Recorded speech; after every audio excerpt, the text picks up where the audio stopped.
and on the tree a star of shiny Christmas gold, a candle in a jar of razzleberry dressing. Hi there. As we get ready to celebrate another holiday with family and friends, we're subjected to at least 10,000 adaptations of Charles Dickens' classic A Christmas Carol. Everyone has their own favorite of the classic story, and as I grew up, there was only one Ebenezer Scrooge for me. This was none other than the Scrooge we see in Mr. Magoo's Christmas Carol, as this wonderful animated special is broadcast at least a dozen times in the weeks before Christmas every year, at least as I grew up in the 1970s and 1980s.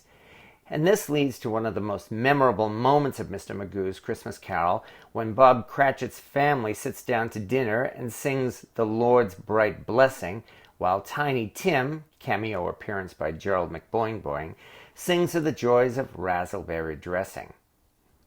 And so, 59 years after the Christmas special first aired, I've made my attempt at recreating this famous fictional sauce. In this recipe, razzleberries are a combination of blackberries and raspberries, and these berries don't produce as much liquid as we'd see with cranberry sauce. So, we begin our raspberry dressing by preparing a roux. A poor working-class family of the middle 1800s would probably use animal fat as a base because butter was a luxury they couldn't afford. So in this dish, we're using 4 tablespoons of lard, though you could use butter or a vegetable shortening if you don't want lard. To this, we add salt, ground pepper, and flour, and we stir it all together into a pasty mixture. We then add blackberries and raspberries to the pan. Stir in browned sugar, ground allspice, and cinnamon.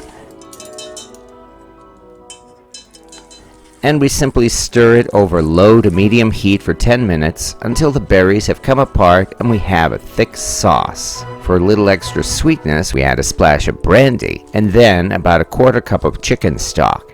The extra liquid will thin the sauce, then the extra simmering will reduce the liquid and thicken it again. After another 10 minutes or so, the sauce makes a thick slurping sound every time we stir it, and this is a good indication that it's done. Remove it from the heat and set it aside for about 10 minutes. And that's it. We now have razzleberry dressing. And we serve our razzleberry dressing right on top of the turkey, the same way you serve cranberry sauce. Of course, there's the real question, how does this taste? Well, as a matter of fact,